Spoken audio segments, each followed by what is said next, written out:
Bienvenidos a otro episodio de Fuera del Huacal. Y como estamos en octubre, continuamos con las historias de Octubre Oscuro. Y en este episodio vamos a ver la vida de quien probablemente fue el primer asesino serial de la historia y que fue la inspiración para algunos cuentos de niños, como fue Barba Azul. Así que vamos a hablar de este niño que nació en una cuna de oro, peleó al lado de Juana de Arco, pero su reputación se convirtió en algo infame porque encontraron mucha evidencia. Así que comenzamos.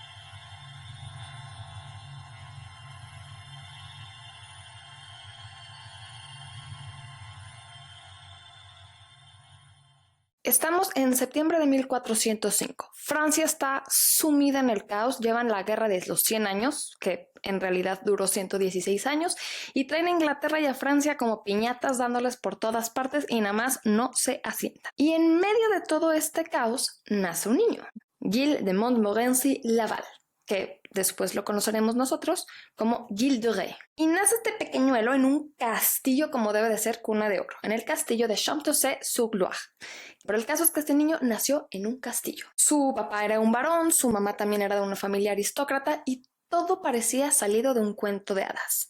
Hasta que ya no. Su mamá murió cuando él todavía era un niño chiquito y después su papá, en la forma menos aristocrática del planeta, se cae de un caballo en una cacería y fallece también. Y entonces él y su hermanito pasan a las manos o garras de su abuelo, que tiene más alma de broker que de abuelo. Entonces este heredero, que tiene tierras en Anjou, en Poitou y en Bretaña, pasa a formar uno de los activos más grandes que tiene el abuelo. Y el abuelo dice, bueno, como cualquier inversión, si no me estás dando rendimientos, realmente no me sirves. Así que este abuelo le empieza a buscar otra familia con quien casarlo y se encuentra con una niña de 4 años, que hasta para estándares medievales fue demasiado y prohibieron que se llevara a cabo este matrimonio. O sea, pésimo Cupido. Plan B, pues le buscamos a alguien más grande. Así que se encuentra con otra otra niña que tenía 12 años. Y esta niña se llamaba Catherine de Thouars, que también tenía terrenitos y tenía moneditas y entraba perfecto en los planes de generar más riqueza para el abuelo de nuestro querido Gilles de Rais. Entonces, a los 15 años, Gilles de Rais ya era mi rey. Tenía castillos y terrenos y caballos y sirvientes y lacayos y todo mundo le organizaba todo a su vida y todo mundo le resolvía todos los problemas. Lo que no tenía era cualquier tipo de apoyo emocional. Lo educaron en lo militar, lo educaron en lo religioso, cómo llevar a cabo el manejo de sus tierras y de cómo ganar dinero. Pero finalmente él estaba solo y cualquier tipo de problema emocional que tuviera tenía que resolverlo por sus propios medios. Y aquí un dato curioso, en medio de toda esta educación sí había algo de superstición que le heredó a su abuelito, porque su abuelo, antes de cerrar cualquier negocio, visitaba los astros y se aseguraba que las estrellas estuvieran alineadas para que cada uno de los negocios fuera correcto. Así que obviamente algo de esto se le pegó a su nieto y después estuvo consultando a los astros y a la numerología más de lo que debería. Y avanzamos a 1429. Carlos VII ya no sabe qué hacer para resolver el broncononón en el que se metió y que ahorita tiene la guerra con Inglaterra y Francia se está quedando pobre y no tiene idea de cómo salir de esta. Pero en medio de este caos sale una chavita, una campesina, y esta niña dice, estoy teniendo visiones, y es nada más y nada menos que Juana de Arco. Y Carlos VII dice, pues no tengo nada que perder, y así esta niña que dice que está teniendo visiones divinas tal vez pueda salvar a Francia.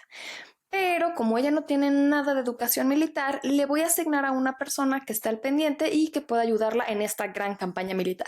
Y asigna a Gilles de Rais. Gilles tiene 24 años, pero estuvo involucrado en la liberación de Orleans y estuvo a cargo de una de las batallas más importantes y decisivas durante este periodo de guerra. Cuando el Delfín pasa a ser coronado como el rey de Francia, le da el título de mariscal a Gilles de Rais, uno de los títulos más grandes que podía ganar una persona en Francia. Y Gilles, obviamente, comienza a convivir mucho con esta Juana de Arco. Y algunos historiadores dicen que tal vez ahí se hizo una relación un poco como maternal, donde la veía a ella como una figura mesiánica y que todo este cariño y afecto que no había recibido en su propia familia lo trató de proyectar hacia la pobrecita Juana de Arco. Pero Juana de Arco no tuvo un final feliz. En 1431 agarran a Juana de Arco y la queman en la hoguera. Y a partir de aquí, nuestro Gilles de Rais entra en una espiral porque ahora no tienen dónde dedicar toda esta devoción. Así que Gilles decide que va a hacer algo en honor de ella para asegurarse de que todo el mundo conozca a la increíble mujer que fue Juana de Arco. Y con todo el dinero que tenía Gilles se convierte como una especie de productor de Broadway porque se dedica a hacer uno y otro obra teatral poniendo en evidencia la increíble batalla que había vivido al lado de Juana de Arco. Y le metía más de 100 coristas y además música, mandaba a traer gente. O sea, el amigo produjo básicamente toda una serie de Netflix y con su propio dinero. Entonces, si necesitaba más dinero, vendía alguna propiedad o se encargaba de tener suficientes recursos para mantener estas obras y poder compartir todo lo que había vivido al lado de Juana de Arco. Y de aquí para afuera, pues dices, bueno, pues era tal vez un poquito excéntrico, le gustaba el teatro. Y luego, ok, se supone que esa era la cara.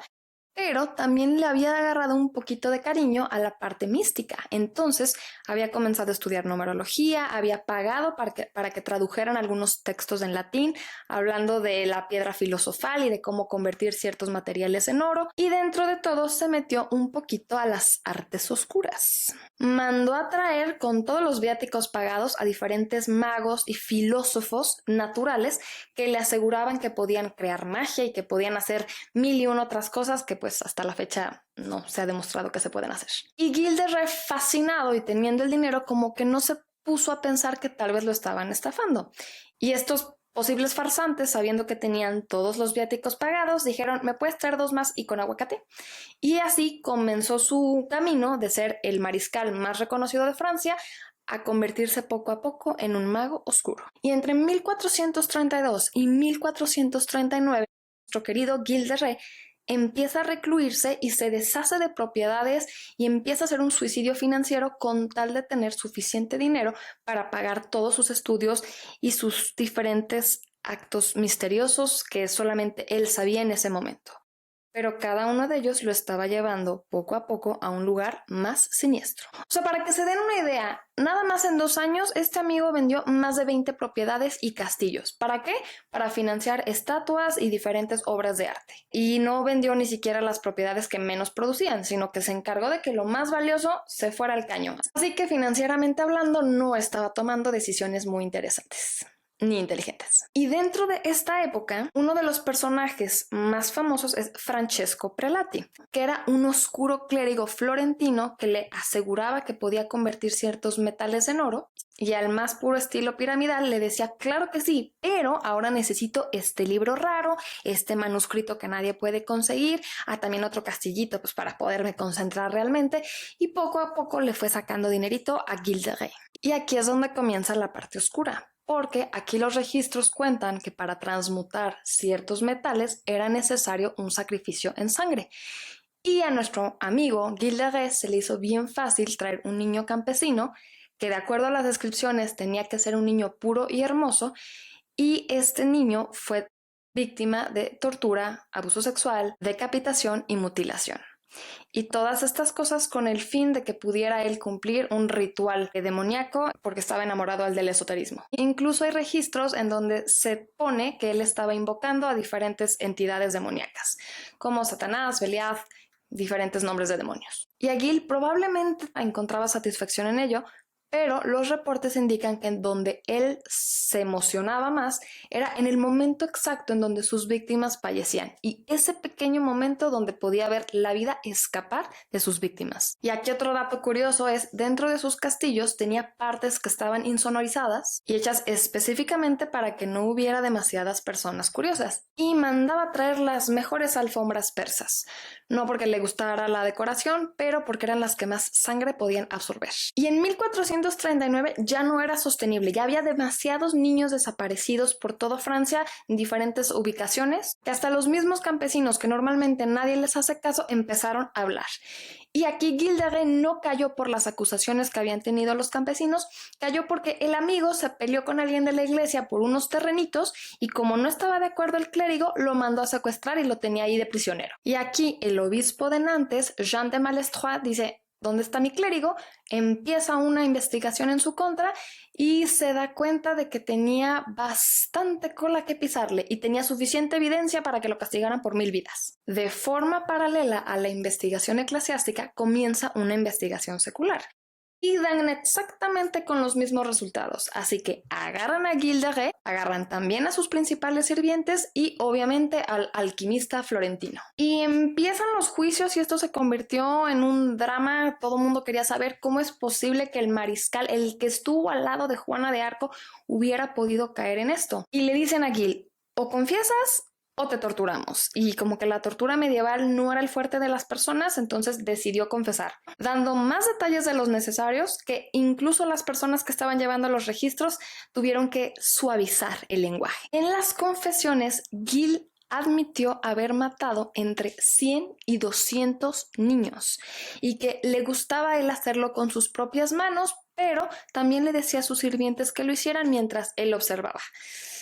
Le encantaba delegar, al parecer. Y que realmente esto era por una investigación científica, que lo que quería era saber más de la muerte, que realmente no había nada macabro en lo que hacía. Así que en friega después del juicio fue sentenciado. El 25 de octubre de 1440 ahorcaron el cuerpo de Gilles de Rais y además quemaron su cuerpo para que no hubiera gente tratando de quedarse con anillos o de que quisieran hacerle algún tipo de alabanza. Nada. Quemamos el cuerpo, aquí no pasó nada, todos hay que pretender que somos normales. Y otro dato curioso, Gilles dijo, no, yo soy un cristiano bueno, por favor, yo quiero que me confiesen y quiero estar en Campo Santo cuando me entierren. Y pues sí, al parecer sí lo confesaron y quedó como un gran francés que defendió a Francia. Vamos a omitir los 200 niños desaparecidos. Ya más adelante llega un cuentista que se llama Charles Perrault.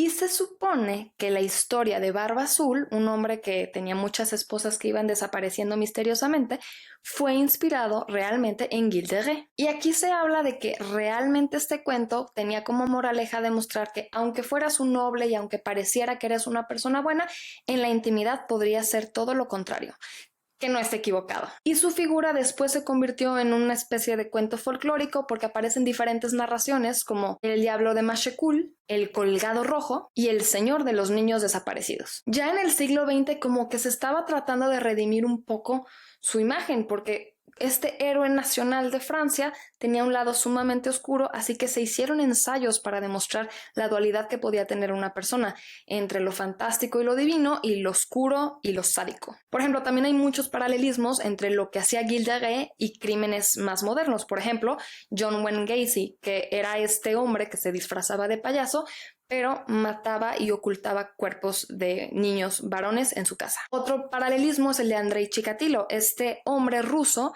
también le gustaba matar niños porque a él le fascinaba ver también, como a Gilles de Rais, cómo la vida se escapaba y cómo había luz que desaparecía de los cuerpos de las víctimas. En 1992 incluso un grupo de personas dijeron, seguramente hubo errores en su juicio en ese momento, vamos a redimirlo y vamos a encontrar realmente evidencias que prueben que todo esto fue inventado. Y no lo lograron, así que de forma muy calladita enterraron ese intento de redimir la vida de Gilles de Rais. Así que Gilles de Rais fue un hombre que se salió del huacal por lo oscuro y por esta dualidad que tenía, porque en un momento donde era ser la mano derecha de la santa Juana de Arco, era también una persona sumamente sádica y oscura, que además creía que podía gobernar diferentes poderes por medio de alquimistas y de magia oscura. Fue noble de sangre azul, militar, disciplinado, millonario y también fue una persona sin ningún tipo de apoyo emocional que pensó que podía tener esta divinidad haciendo actos criminales. Y también es un hombre que, habiéndolo tenido todo en una época muy difícil para la mayoría de las personas, encasilló con un solo tema y decidió apostarlo todo hasta perderlo muchas veces con tal de poder cubrir su fascinación con lo oscuro. Así que muchas gracias por escuchar otro episodio de Fuera del Huacal. Si tienen sugerencias de otros personajes, pueden enviarlas a la página de Instagram o de TikTok Fuera del Huacal y espero que este episodio no les haya removido mucho o el desayuno ni nada.